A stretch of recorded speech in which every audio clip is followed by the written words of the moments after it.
અને હવે આગળ વાત કરીએ તો અંબાજી પોલીસે છાપરી ચેકપોસ્ટથી 9.5 કિલો ચાંદી સાથે એક આરોપીને ઝડપી પાડ્યો। આરોપી સુરેશ કુમાર શાંતિલાલ સોનીની પોલીસે ધરપકડ કરી।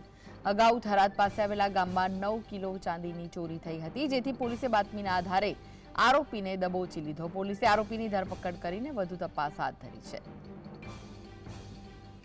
તો આ વિશે વધુ માહિતી માટે જોડાઈ ગયા છે સંવાદદાતા દેવેન્દ્ર।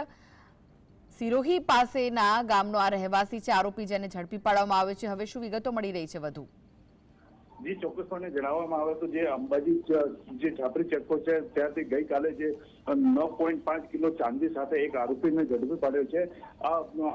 જેમાં કુલ મુદ્દામાલ 8 લાખની કિંમત હતી, જેમાં ચાંદીની કિંમત 6.5 લાખ અને 1.5 લાખ રૂપિયા કારની કિંમત હતી। તે સાથે આરોપીને જે હેડ કોન્સ્ટેબલ હતો એને પકડી પાડ્યો હતો, જેને લઈને તે પોલીસમાં અંબાજી પોલીસ મથકે લાવવામાં આવ્યો હતો અને વધુ પૂછપરછ કરવામાં આવી હતી।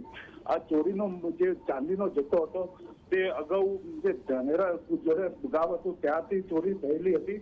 તે સમગ્ર માલ જે છે રાજસ્થાનથી ગુજરાતમાં ગાળવા માટે લઈ જતા હતા, ત્યારે ગઈકાલે બાતમીના આધારે તેને પકડવામાં આવ્યો હતો અને અંબાજી પોલીસ સ્ટેશન લઈ આવવામાં આવ્યો હતો અને વધુ તપાસ હાથ ધરી છે। જી, આભાર માહિતી આપવા માટે।